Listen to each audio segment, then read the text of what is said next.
So here's an analysis between myself and one of my students just on that deep forehand. So as you can see, you're probably noticing that right now there's not a huge amount of difference. But what I find interesting is when we deconstruct this and have a little bit closer look, I think you'll find some differences as we go.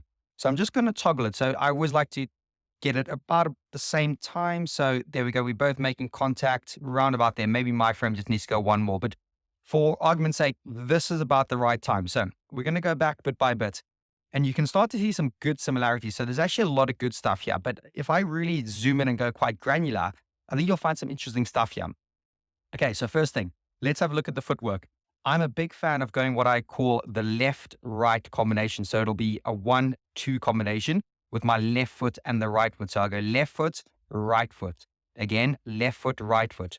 So let's just have a look at my student on the left. He tends to go left foot and then readjust a little bit with that right foot. And that's okay. There's nothing necessarily too wrong with that, but it does affect the bit of the exit. And you'll see what I mean in a second. We both come out a little bit different. The first big coaching point I like to do, get a nice solid base, which I think we both have. So if we just take a look at that snapshot, good solid base, good solid base. So that's a good tick for both of us on that one. Okay, but it was just how he got into it wasn't quite right. Because now let's look at the exit. So just notice my left foot, how it moves and pulls out, but my right foot stays relatively stable on the floor. So let's have a little look at that. As the left foot goes, you'll see my right foot, basically locks to the floor. And that gets me in a really nice side-on position. So I'm making contact. And as that left foot's going out, I'm still trying to keep some sort of myself side-on. Yes, I'm going to naturally rotate. I might glance at the front wall, but I'm not over-rotating. This is the big problem I see when people exit. So if we look at my student on the left here, he does really well. There's not a bad little exit. Again, if I'm being really critical, and again, I know I'm really getting granular, just look at his feet. And it's his right foot goes first, then his left foot. And I think that just gives a tendency to pull the ball out. And again, he wasn't far off, but you just notice he clips the side wall just before it goes down the line. And that just makes it a little bit loose. So again, little maybe granular problems in that footwork. But here's where I think it gets really interesting. If we notice each other, I think I tend to squat. I tend to sit a little bit more through my shot. My student does a pretty good job. We were doing some work on this. So if you see some of the videos before, he was definitely a little bit upright. So this idea that we want to sit down and we want to get the butt sitting down and then flushing out. I know this sounds really weird, but that's definitely something you want to do. So if you look there, look how I sit and then I'll flush out. Terrible arrow, that one. But you get what I'm getting at there. That I'm sitting and moving and trying to make sure that this foot stays on the floor to allow the transfer of body weight to hit that ball.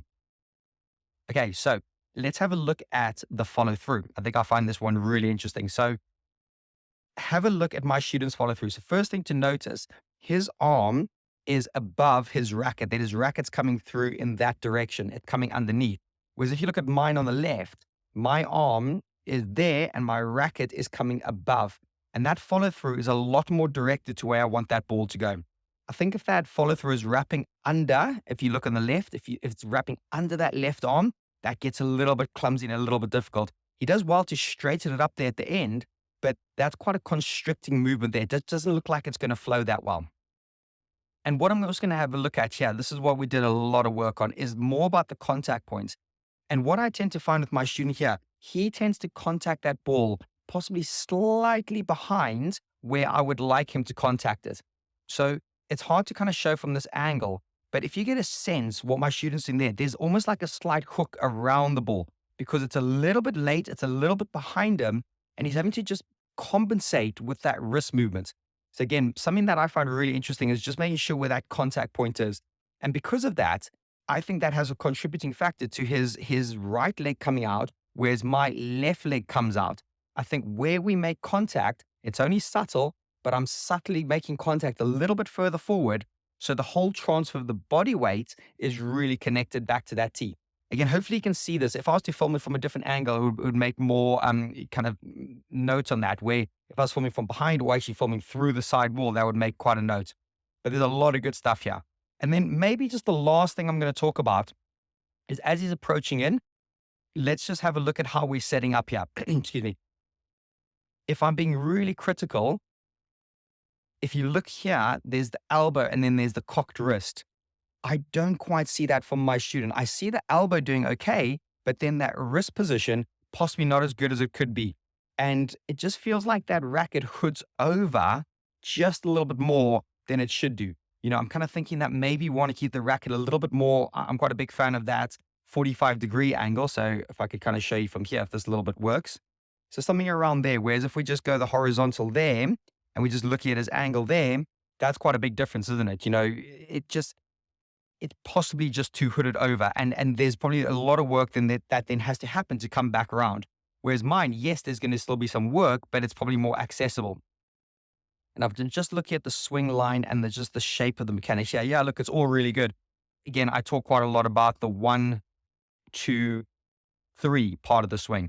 So 1 is your setup, which is obviously over there. Number 2 drops into that horizontal, which is over there. And then my racket face is looking up. My forearm is nicely presented to the ball. And then 3 is the contact point. So that's the third position over there. And again, if we look at my student, I think he has quite a nice 1, 2, 3. So there's the 1, like I said, a bit hooded. Is 2 going to be about there? And then 3 somewhere at the contact point. Let's have a look. 1, 2, yeah, pretty good. And 3. So as you can see, there's a lot there. I'm being really critical, but I think this is where the gains get made about the consistency to hit that ball up and down that side wall without clipping it as we go. And then again, there's some good similarities here. I'm just going to point one thing out. I'm a massive fan of getting this back foot just going behind my lead foot. My student here brings his back foot up to the other foot, which is really good. So both these methods are really nice. And yeah, really decent stuff there from both of us. So I hope that helps in that deep forehand corner. Lots of little granular things. And again, if I just stop at that position, that probably is, and I'm kind of going backwards a step here, but that for me is quite telling, isn't it? My swing's not massive, but it's loaded, it's ready. Whereas there's just something not quite right there. Even the angle of the racket face is just possibly looking in slightly the wrong direction. But listen, some really good stuff here. And, if he was able to continue to get this right, that would be really great. Again, the biggest thing I'm going to probably say is that adjustment in the footwork, because that makes a big difference in regard to the consistency of that shot coming up and down that line.